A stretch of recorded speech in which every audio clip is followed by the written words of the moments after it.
کہنا کیا چاہ رہی ہیں؟ نہیں جاؤ گی، نہیں جا سکتی، نہ جاؤ، لیکن کہا ایسے جیسے یہ تو حقیقت ہے، یہ تو بدلے گی نہیں، رائٹ؟ اسی طرح قرآن نے کہا ہے یہ اتنی اہم چیز ہے، اچھے لوگوں کو، اچھے مردوں کو اچھی بیوی ڈھونڈنی چاہیے، اچھی بیویوں کو اچھے شوہر ڈھونڈنے چاہیے، اور گندے لوگ ایک دوسرے کو ڈیزرو کرتے ہیں، اور یہ ایک پرنسپل بتا دیا قرآن نے کہ ایسا ہونا چاہیے، تو سوسائٹی کو ایسا بناؤ کہ ایسے لوگ جو اچھے ہوں وہ ایک دوسرے کو ڈھونڈ سکیں، اور باقی جو گندے رہ گئے وہ جو کرنا ہے کریں انہیں، والخبیثون للخبیثات والخبیثات للخبیثین، یہ بات کہی جا رہی ہے قرآن میں. Okay؟ اب میں لڑکوں سے بات کرتا ہوں تھوڑی سی. آپ کو اللہ تعالیٰ نے ایک عجیب مقام پہ کھڑا کیا ہے. آپ کی ساری زندگی میں ایکسپیکٹیشنز ہیں. آپ کے پیرنٹس سے وہ آپ سے توقعات رکھتے ہیں، آپ کے چھوٹے بہن بھائی آپ سے توقعات رکھتے ہیں، اور آپ کی سوسائٹی آپ سے توقعات رکھتی ہے. پھر ایک دن آپ کی شادی ہو جانی ہے تو آپ سے فائنینشیل توقعات بھی آپ سے ہیں، ایکسپیکٹیشن آپ سے ہے، گھر کی حفاظت کی ایکسپیکٹیشن بھی آپ سے ہے، پھر اولاد ہوگی تو اولاد کی ایکسپیکٹیشن بھی آپ سے ہے. تو آپ اس طرح سمجھیں کہ آپ کے ساتھ بہت ساری زنجیریں جڑی ہوئی ہیں اور ساری آپ کو مختلف ڈائریکشنز میں کھینچ رہی ہیں. سمجھ رہے ہیں بات؟ اس لیے آپ کا ایک فیصلہ جو ہے نا وہ بہت ضروری ہے، بہت ہی ضروری ہے، کیونکہ آپ کو اتنا زیادہ کھینچا جا رہا ہے کہ وہ ایک فیصلہ، اس فیصلے کی وجہ سے پتہ چلے گا کہ آپ یہ جو بوجھ ہیں یہ واقعی صحیح طریقے سے اٹھا سکیں گے یا نہیں. وہ ہے آپ کی شادی. آپ کی شادی ایک ایسے انسان سے ہونی ہے، آپ اس کے لیے سکون بنیں، وہ آپ کے لیے سکون بنے. کچھ بھی ہو جائے دنیا میں، والدین کے ساتھ کچھ بھی ہو جائے، جاب کے ساتھ کچھ بھی ہو جائے، بچوں کے ساتھ کچھ بھی ہو جائے، دو لوگ ہیں جنہوں نے فیصلہ کیا ہے کہ وہ ایک دوسرے کا سکون بنیں گے، وہ ہیں بیوی اور شوہر. اگر ان دونوں کی آپس میں ایک انڈرسٹینڈنگ ہو گئی اور ان کا آپس میں ایک سکون بن گیا تو اس کے بعد آپ ہر مسئلے کو ٹیکل کر سکتے ہو. اللہ تعالیٰ نے شادی کے مقاصد میں سے کہا ہے لِتَسْكُنُوا إِلَيْهَا، تاکہ تم ان میں سکون پاؤ. پھر کہا ہے ہُنَّ لِبَاسٌ لَكُمْ وَأَنْتُمْ لِبَاسٌ لَهُنَّ، وہ تمہارے لیے لباس ہے، تم ان کے لیے لباس ہو. لباس سے انسان کو کمفرٹ آتی ہے، پروٹیکشن آتی ہے، سکون آتا ہے. دیکھیں اب ہوا یہ ہے کہ بیٹا اٹس اوکے آئی نو، ہوا اب یہ ہے but it is hard in here so it might be too hard. But اب ہوا یہ ہے کہ ہماری سوسائٹی میں ہر کوئی بس ایکسپیکٹیشنز لے کے آتا ہے، ہر ایک کے پاس ایکسپیکٹیشنز ہیں. تو اب وہ مرد بھی اب سمجھ رہا ہے میری بیوی مجھ سے ایکسپیکٹ کر رہی ہے، میری ماں مجھ سے ایکسپیکٹ کر رہی ہے، میرے بچے مجھ سے ایکسپیکٹ کر رہے ہیں، ساری مجھ سے، میں کس سے ایکسپیکٹ کروں؟ میں تو کسی سے ایکسپیکٹ کر ہی نہیں سکتا. تو پھر اس کا تھوڑا سا دماغ خراب ہونا شروع ہو جاتا ہے، پھر اس کا غصہ شروع ہو جاتا ہے، اس کے آؤٹ برسٹ شروع ہو جاتے ہیں، اس کا بیلنس خراب ہو جاتا ہے انسان کا. ایز اے مدر آپ کی رسپانسبلٹی ہے کہ آپ ینگ نوجوان آدمیوں کو سکھائیں، اور اسے صرف ماں اکیلے نہیں سکھا سکتی، ماں اور باپ دونوں کی رسپانسبلٹی ہے. عام طور پر وہ کیا ہے کہ بیٹا تمہیں بہت ساری ذمہ داریاں اٹھانی ہیں لیکن تمہیں ان کو بیلنس کرنا ہوگا. اور میں ایک کانسیپٹ آپ کو بتا دوں جو بار بار اپنے بچوں کے دماغ میں اور دل میں آپ نے ڈالنا ہے. اصل حق اللہ کا ہے، اصل حق جس میں کوئی سوال کی گنجائش بھی نہیں ہے نا، وہ اللہ کا ہے. جو چیز اللہ نے منع کی ہے نا، وہ کوئی بھی کہہ دے، میں کہوں، آپ کے فادر کہیں، آپ کے بچے کہیں، آپ کی بیوی کہیں، آپ نے نہیں کرنا کیونکہ اللہ نے منع کیا ہوا. یہ پہلی بات. کچھ رولز فار لائف، ہاں تو یہ پہلا رول ہے. کچھ بھی کر لو، حرام نہیں کرنا. حرام کمانا نہیں ہے، حرام بولنا نہیں ہے، حرام کرنا نہیں ہے. اس سے کوئی فرق نہیں پڑتا کس کی فیلنگز ہرٹ ہو رہی ہیں، کون رو رہا ہے کون خوش ہے، اس سے کوئی فرق نہیں پڑتا. یہ چیز نہیں چھوڑنا. اور جو انسان جذبات میں آ کے آپ کو پریشر کر کے حرام کی طرف لا رہا ہے نا، اس کے جذبات کی آپ کو کوئی فکر کرنے کی ضرورت نہیں ہے، کیونکہ اللہ کے اور آپ کے درمیان کوئی بھی نہیں آئے گا کبھی بھی. پہلی بات. دوسری بات، آپ کی مدر کے اور آپ کے فادر کے اور آپ کے بہن بھائیوں کے کچھ حق ہیں، ان کا اللہ تعالیٰ نے خود دائرہ بنایا ہے. اس دائرے میں کوئی بھی نہیں آئے گا. کوئی دوست آپ سے آ کے نہیں کہے گا تم اپنے فادر سے بات ہی نہ کرو. آپ اپنے فادر سے اپنا رشتہ کبھی نہیں توڑو گے، یہ رشتہ اللہ نے بنایا ہے، یہ نہیں ٹوٹ سکتا. آپ کی جتنی بھی لڑائی ہو جائے اپنی بہن سے آپ نے کمیونیکیشن ختم نہیں کرنی. کیوں؟ کیونکہ یہ زندگی بھر کا رشتہ یہ ہمارا بنایا ہوا نہیں ہے, اللہ کا بنایا ہوا ہے. اور اللہ نے کہا ہے کہ یہ نہیں ٹوٹ سکتے. وَأُولُو الْأَرْحَامِ بَعْضُهُمْ أَوْلَىٰ بِبَعْضٍ فِي کتاب اللہ. جو رحم کے رشتے ہیں, خون کے رشتے ہیں نا, یہ اللہ کے ہاں سب سے قریبی رشتے ہیں, ان کو نہیں توڑا جا سکتا. اور ان کے توڑنے والے فاسقین ہیں. وَيَقْطَعُونَ مَا أَمَرَ اللَّهُ بِهِ أَن يُوصَلَ وَيُفْسِدُونَ فِي الْأَرْضِ. جس چیز کو اللہ نے حکم دیا ہے کہ وہ جڑی رہے, وہ اس کو کاٹتے ہیں. تو آپ کی بیوی ایک دن آ کے کہے کہ آپ مجھ سے بات نہ کریں, یا آپ کا دوست آپ سے آ کے کہے کہ اپنے فادر سے الگ ہو جائیں, یا اپنے بھائیوں سے الگ ہو جائیں, یا ان سے بات نہ کریں, آپ نے یہ نہیں ہونے دینا. جن رشتوں کو اللہ نے جوڑا ہے ان کو کوئی بھی نہیں کاٹ سکتا. دوسری بات, 2-3 باتیں ہیں, تیسری بات لے لیتے ہیں. تیسری بات یہ کہ اللہ تعالیٰ نے آپ کو کچھ حق دیے ہیں, آپ کو خود کو. میرے بیٹے, آپ کو بھی اللہ تعالیٰ نے حق دیا ہے. آپ کو اللہ نے اختیار دیا ہے. شادی کے معاملے میں آپ کو اختیار دیا ہے اللہ نے, آپ کی چوائس ہوگی. اگر میری نظر میں کوئی اچھی لڑکی ہوئی تو میں ایک دن آپ سے بات کروں گا, لیکن چوائس آپ کی ہوگی. آپ اس لیے نہیں کہو گے ہاں کہ ماں کہہ رہی ہے, میں نے شادی نہیں کرنی, آپ نے کرنی ہے.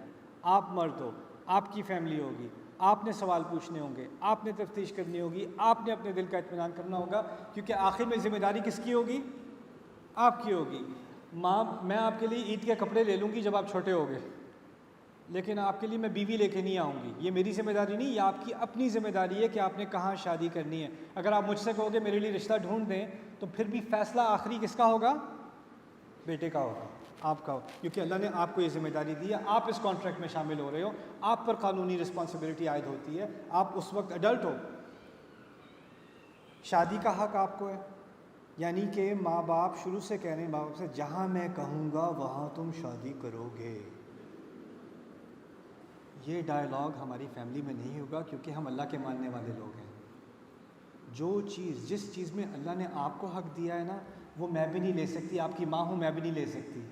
میں آپ کا باپ ہوں, میں بھی نہیں لے سکتا, کیونکہ اللہ نے آپ کو وہ حق دے دیا. آپ نے کمائی کرنی ہے, آپ نے بزنس کرنا ہے, آپ نے تعلیم لینی ہے. جب آپ کام کرنا شروع کرو گے تو آپ کا حق ہے کہ آپ حلال کمائی کریں. میں آپ کو آ کے نہیں کہوں گی یہ بیٹا یہ حلال تو ہے, لیکن یہ ذرا زیادہ مجھے یہ کمپنی اچھی نہیں لگ رہی, بس ادھر نہیں کام کرو, ادھر کام کرو. نہیں, میں آپ کے کام میں بھی عمل دخل نہیں, میں ایڈوائس تو دوں گی, لیکن وہ اختیار آپ کا ہے کہ کمائی کرنی ہے آپ نے, بزنس کرنا ہے آپ نے, جاب کرنی ہے آپ نے. یہ آپ کی ذمہ داری ہے اور آپ کا اختیار بھی ہے. اگر آپ مردوں کو اختیار نہیں دو گے اور وہ ہر چیز پیرنٹس کے کہنے پہ کرتے جائیں گے, کتنے نوجوان مرد مجھے ملے ہیں جو ڈپریشن کا شکار ہیں, وہ ایسے کریئر میں ہیں جس سے ان کو نفرت ہے, اور وہ صرف اس لیے کہ ان کی ماں چاہتی ہے کہ وہ اس کریئر میں جائیں, یا باپ چاہتا ہے اس کریئر میں جائیں. اور یہ لوگ اتنے سکسیزفل ہو سکتے تھے اور اتنے بڑے انفلوئنسر ہو سکتے تھے اپنی اسپیسز میں, لیکن وہ ادھر اس لیے نہیں گئے کہ ماں باپ نے ان کا حق مار لیا, اور یہ مارا ہے حق, یہ ان کا ماں باپ کا حق نہیں تھا. یہ سراسر غلط ہے. تو ایک سیکنڈ مجھے بات پوری کرنے دیں. تو یہ دوسرا حق, آپ کی کچھ چیزوں میں آپ کا اپنا بھی حق ہے. اس کے بعد ایک تیسری بات آتی ہے, آپ جب شادی کرو گے نا تو آپ کی بیوی کا بھی ایک حق ہے. وہ حق اور ذمہ داری ہے اس کے حق اللہ تعالیٰ نے اس کو دیے ہیں. آپ نے اس پہ خرچ کرنا ہے اپنے پیسوں میں سے. اس پہ کتنا خرچ کرنا ہے, کتنا خرچ نہیں کرنا, کیا اس کو لے کے دینا ہے, کیا لے کے نہیں دینا, اس کے لیے کیا کرنا ہے کیا نہیں کرنا ہے, اس میں کسی کو کوئی انٹرونشن کی اجازت نہیں ہے. یہ آپ کا فیصلہ ہے. اللہ نے آپ کو کہا ہے وَبِمَا أَنفَقُوا مِنْ أَمْوَالِهِمْ. اس میں نہ آپ کا بھائی کچھ کہہ سکتا ہے, نہ آپ کی ماں کچھ کہہ سکتی ہے, نہ آپ کا باپ کچھ کہہ سکتا ہے. آپ کی بیوی اور آپ کا رشتہ, اس کی کچھ جو دائرہ ہے اس کا, وہ اللہ نے بنایا ہوا ہے. اس میں کوئی اور نہیں آئے گا. تم ایک دوسرے کا سکون ہو, کسی اور کا سکون نہیں ہو. اللہ نے یہ نہیں کہا تاکہ تم ان میں سکون پاؤ اور پھر اپنے پورے خاندان کو سکون لا کے دو ان کی طرف سے جھاڑو پکڑا کے. یہ نہیں کہا قرآن نے. اب ماں نے سکھا دیا کہ میرا بھی ایک دائرے کا حق ہے, میرے یہ حقوق ہیں. وَبِالْوَالِدَيْنِ احسانا, سمجھا دیں اچھی طرح یہ کیا ہوتا ہے, یہ کیوں ہوتا ہے. باپ کا حق کیا ہے, بہن بھائیوں کا حق کیا ہے, اپنا حق کیا ہے, بیوی کا حق کیا ہے, بچوں کا حق کیا ہے. اور بیٹا اب یاد رکھنا, بہت سارے حق ہو گئے نا, کسی ایک کے حق میں پڑھ کے, کسی ایک طرف زیادہ بائسڈ ہو کے باقیوں کا حق نہ مارنا شروع کر دینا. آپ نے ہر ایک کو بیلنس رکھنا ہے, آپ درمیان میں ہو.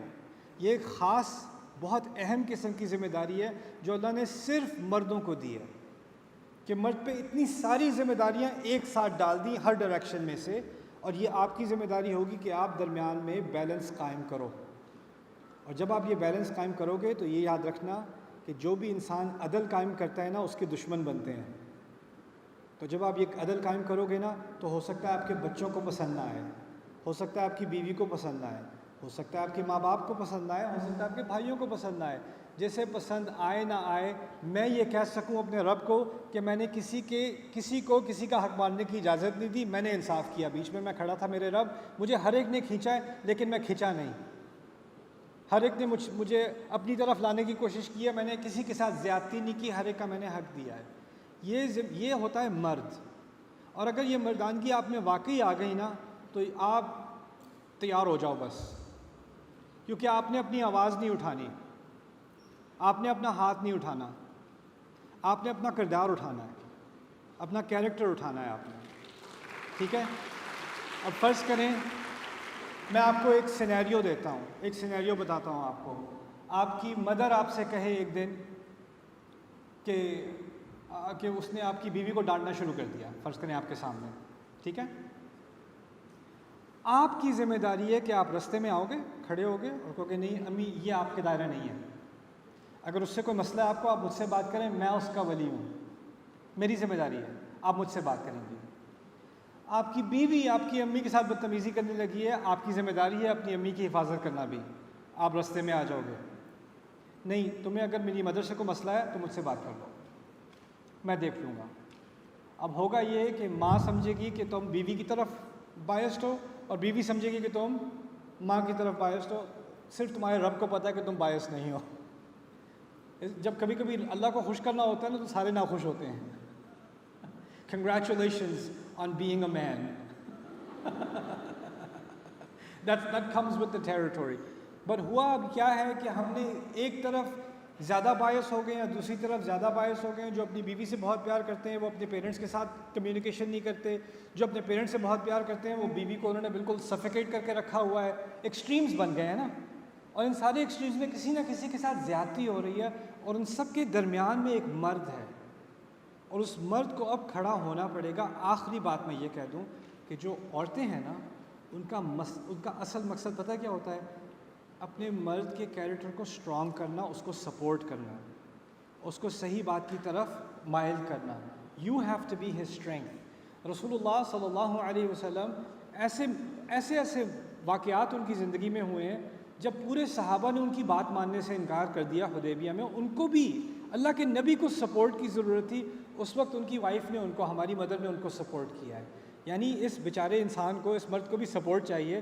ہر طرف سے اس کے اوپر ایکسپیکٹیشنز آ رہی ہیں، کلیپس ہو جائے گا. اس کا 45 سال کی عمر میں اس کا ہارٹ اٹیک ہو جائے گا اتنی سٹریس لے کے. آپ کو اس کی زندگی میں سکون لانا ہے، اور پھر دیکھیں کہ یہ آپ کی زندگی میں کیسے سکون لاتا ہے انشاءاللہ تعالی. So my understanding of these subjects, Allah Azza wa Jal says, لا إكراه في الدين قد تبين الرشد من الغي. There is no forcing anyone into the religion. The truth has become clear from falsehood. I'd like to present some realities to all of you. We now live in the social media age, which means our children, ہمارے بچوں کو جو YouTube پہ اسلامی content بھی مل سکتا ہے، سورہ یاسین کی تلاوت بھی مل سکتی ہے، اور 2 گھنٹے کا ایتھیزم پہ لیکچر بھی مل سکتا ہے. جو لوگ اسلام چھوڑ گئے ہیں، کیوں چھوڑ کے گئے ہیں، ان کی پوری ویڈیو سیریز بھی مل سکتی ہیں. رسول صلی اللہ علیہ وسلم کے خلاف توہین بھی مل سکتی ہے، اور باقی جو مختلف مسلک ہیں اور مختلف مذہب ہیں اور مختلف آف شوٹس ہیں اسلام کے، ان کے بارے میں پوری ایجوکیشن مل سکتی ہے. اور یہ ایسی کوئی چیز نہیں ہے کہ کچھ چیزیں ایکسیسیبل ہیں، کچھ چیزیں ایکسیسیبل نہیں ہیں، سب کچھ ایکسیسیبل ہے. اور صرف یوٹیوب پہ نہیں، اور میڈیا پہ بھی اور آؤٹلیٹس پہ بھی اب تمام آئیڈیاز انسانیت کے ایک جگہ اکٹھے ہو گئے ہیں، اور آپ کی شاپنگ، آپ کے ذہن کو شاپنگ کرنے کا موقع مل رہا ہے. ٹھیک ہے؟ ایسے ماحول میں، اور یہ ایسی چیزیں جو انسان کی تاریخ میں پہلے کبھی نہیں ہوئی کہ انسان کو پوری انسانیت کے تمام خیالات کا ایک ذخیرہ سامنے ان کے آ جائے اور وہ خود چوز کر سکیں کیا لینا ہے کیا نہیں لینا، کس بارے میں سوچنا ہے کس بارے میں نہیں سوچنا. دس از انہرڈ آف ان ہسٹری. اس ماحول میں دو چیزیں آپ سمجھ لیں. ایک کہ آپ انفارمیشن کا جو فلو ہے نا اس کو آپ کنٹرول نہیں کر سکتے. جس طرح یہ ہوا یہاں سے گزر رہی ہے اس کو میں کنٹرول نہیں کر سکتا. اب جو انٹرنیٹ ہے نا اس کو آپ کسی نہ کسی طرح جتنا بھی بلاک کرنے کی کوشش کر لو, بین کرنے کی کوشش کر لو, کنٹرول کرنے کی کوشش کر لو, انسانیت اس تک پہنچ چکی ہے اور اب وہ واپس نہیں ہونے والا, وہ اب آگے ہی بڑھنا ہے اس نے. ٹھیک ہے, یہ ایک حقیقت ہے, اس حقیقت کو ماننا پڑے گا. اس کا مطلب یہ ہے کہ ہماری آنے والی نسلیں ایسے ایسے کانسیپٹ سے اور ایسے اسلام کے بارے میں بحثوں سے, قرآن کے بارے میں بحثوں سے, نبی کے بارے میں بحثوں سے, مسلمان جو لوگ مسلمان ہونے کا دعویٰ کرتے ہیں ان کے ہاتھوں بھی اور غیر مسلمس کے ہاتھوں بھی ایسی باتیں ان کو سننے کو ملیں گی جو کبھی انہوں نے گمان بھی نہیں کیا ہوگا کہ ایسی باتیں ہو سکتی ہیں. ٹھیک ہے, اور اس سارے ماحول میں اگر آپ کہیں کہ ہماری کوئی پالیسی ہونی چاہیے کہ اس کو روکا جائے, اس کی کوئی مخالفت ہونی چاہیے, اس کے بارے میں ہمیں کچھ کہنا چاہیے, آپ کے کہنے اور مخالفت کرنے سے اس کا فلو نہیں رکے گا. اور جس 16 سال کے بچے نے کچھ سرچ کر کے دیکھنا ہے وہ پھر بھی سرچ کرے گا. اسلام کا اصل مقصد پالیسیز نہیں ہے, اسلام کا اصل مقصد دلوں کو بدلنا ہے. جب صحابہ کے دل بدلے ہیں نا تو پھر دنیا بدلی ہے آگے سے. اور میں جو بات آپ کے سامنے رکھ رہا ہوں, یہ تمام آئیڈیاز جو اب پھیل رہے ہیں نا, ان کا اثر کس پر ہو رہا ہے آخر میں, کس چیز پر ہو رہا ہے؟ انسان کے دل پر اس کا اثر ہو رہا ہے, انسان کی سوچ پہ اس کا اثر ہو رہا ہے. اب ایک اس طرح سمجھ لیں, ایک کھلی جیسے ایک بازار ہوتا ہے نا, اس میں آپ کے پاس بہت ساری چوائس ہے کہ کہاں سے لیں, کہاں سے کھانا لیں. اس طرح آئیڈیاز کا ایک بازار کھل گیا ہے اور ہر انسان کے پاس چوائس ہے کہ وہ کون سے آئیڈیاز لے. تو ایسے بازار میں آپ کیسے گارنٹی کریں کہ آپ کے بچے صرف اسلام کی دکان سے ہی چیزیں لیں اور کسی جگہ نہ پہنچ جائیں, کسی غلط ایکسپریشن میں نہ پہنچ جائیں؟ اس کا صرف ایک ہی طریقہ ہے, جو دکان باقی سب سے زیادہ کوالٹی میں اچھی ہوتی ہے, جس کی پروڈکٹ نقلی نہیں ہوتی, جس کی سروس سب سے اچھی ہوتی ہے, جو سب سے کنونسنگ ہوتی ہے, جس کی پریزنٹیشن بہترین ہوتی ہے اور پیچھے اس کی پروڈکٹ بھی بہترین ہوتی ہے اور سب سے کنونسنگ ہوتی ہے, وہی دکان جیتے گی آخر میں, وہی ریسٹورانٹ کامیاب ہوگا. آپ سمجھ رہے ہیں میری بات؟ اگر ہم نے اسلام کو صحیح طریقے سے, بہت ہی کنونسنگ طریقے سے اور بہت ہی ایکسپینسو طریقے سے پریزنٹ نہ کیا, اور وہ اس کی صرف یہی نہیں کہ ویڈیو HD ہو یا یہ کچھ ہو, جو بات کہی جا رہی ہے وہ عقل کو اتنی اپیل کرے کہ انسان باقی تو پورے بازار میں گھوم کے واپس یہیں پہ آ جائے, اس کو کوئی چیز اپیل ہی نہ کرے. جب تک ہم یہ نہیں کریں گے نا تو آپ کو ڈر لگا رہے گا کہ یہ گروہ یہ کر رہا ہے, وہ گروہ یہ کر رہا ہے, یہ آئیڈیا یہاں پھیل رہا ہے, وہ آئیڈیا وہاں پھیل رہا ہے, اس سے گمراہ ہو جائیں گے, اس سے گمراہ ہو جائیں گے. دیکھیں, I am a product of new York. New York میں جب میں تھا تو نیو یارک میں اس وقت تقریباً 150 مسجدیں تھیں, 150. اب میرا خیال ہے 500 سے زیادہ ہیں یا 800 سے زیادہ ہیں نیو یارک کے اندر, اور ہر مسجد میں الگ فرقہ تھا کیونکہ دنیا جہاں سے لوگ آئے ہوئے ہیں. تو یعنی 150 مسجدوں میں آپ کہہ لیں 50 مختلف قسم کے اسلام ہیں, 50 مختلف قسم کے اسلام. اور جب میں یونیورسٹی میں جا رہا ہوں تو وہاں پہ جوز بھی ہیں, ایتھیسٹ بھی ہیں, کرسچنز بھی ہیں, ہندوز بھی ہیں, بدھسٹ بھی ہیں, ایگنوس بھی ہیں. ہر ویو کا انسان ہے, ہر مذہب کا انسان ہے, ہر ویریشن کا انسان ہے, اور اس سے آپ انٹریکشن کر رہے ہیں, اس سے بات کر رہے ہیں. تو میرا اسلام کیسے سروائیو کر سکتا تھا؟ میرا اسلام تو تھا میں پیدائشی مسلمان ہوں, پاکستانی فیملی سے ہوں, میں وہاں پہ جاؤں گا, مجھے یہ آئیڈیا اچھا, اس میں تو سینس بن رہی ہے, اس میں بھی سینس بن رہی ہے, اس میں بھی بات تو پوری طرح غلط نہیں ہے. اب میں ہر طرف پل ہو رہا ہوں. اور پھر کچھ لوگ جو ہیں وہ مسلمان ہیں لیکن ان کا وہ کسی اور گروپ سے تعلق رکھتے ہیں, کسی اور مذہب سے تعلق رکھتے ہیں, اس اسلام کے اندر ہی وہ اپنی آئیڈیالوجی مجھے بتا رہے ہیں. میرے پاس تو کوئی فرسٹ ہینڈ انفارمیشن ہے نہیں, میں ان کی بات سن رہا ہوں, کہہ رہا ہوں ہاں یہ بھی آدھی بات تو ٹھیک لگ رہی ہے, کچھ تو سمجھ میں آ رہی ہے بات, از کائنڈ آف لاجیکل. اور کوئی اوپر سے میرے سپرویژن نہیں ہے کہ کوئی مجھے بتائے یہ صحیح ہے, یہ غلط ہے. اور اگر ہوتی بھی, اگر امی کہتی بھی, ابو کہتے بھی یہ مت سننا, یہ سننا, میرے ذہن اگر میں بات مان بھی لیتا اوپر سے, ذہن میں کیا ہوتا, کیوں نہ سنوں, اس میں کیا ہے, میرے پاس عقل نہیں ہے کیا؟ اللہ نے مجھے عقل نہیں دی, میں خود سے نہیں سوچ سکتا, مجھے صلاحیت نہیں ہے کچھ فگر آؤٹ کرنے کی. تو ہوا یہ کہ سارا بازار گھومنے پھرنے کے بعد, ایتھیزم میں چکر لگانے کے بعد, ایگنوسٹسزم میں چکر لگانے کے بعد, فلسفی میں چکر لگانے کے بعد, میرے جو قریبی دوست تھے ہائی اسکول میں سارے ہندو تھے, میں مندر بھی جا چکا ہوں ہائی اسکول میں, I went with them one time. That's what I was. Not a Hindu, but I hung out with Hindus. You know? When I came back to the Quran, it's because the Quran was presented in an intellectual way. I'm saying if we want Islam to survive and thrive in this society, instead of being afraid of this group or that group or that group, we have to strengthen what we have. If you have the best product, then you don't have to worry about inferior products. You understand that, right? Ferrari is not worried about Hyundai. They're not. Because Apple is not worried about lesser products. Because they have a certain level. If somebody's competing now, then they've got a problem. But the thing with Islam is, لا يأتيه الباطل. Batil cannot come to it. Quran defends itself. The seerah of the Prophet ﷺ is impeccable. ہمارے پاس اس کا knowledge نہیں رہا. ہمارے پاس اس کی گہرائی نہیں رہی. جب یہ واپس آ جائے گا تو یہ ساری انٹالرنسز اور یہ فیئرز جو ہمارے ہیں نا یہ خود ہی غائب ہونے شروع ہو جائیں گے. اب ہم انٹلیکچوئل ایج میں ہیں, اب ہمیں انٹلیکچولی اسٹرانگ ہونا پڑے گا, اس کی کوئی چوائس نہیں ہے ہمارے پاس. Okay guys, thank you so very much.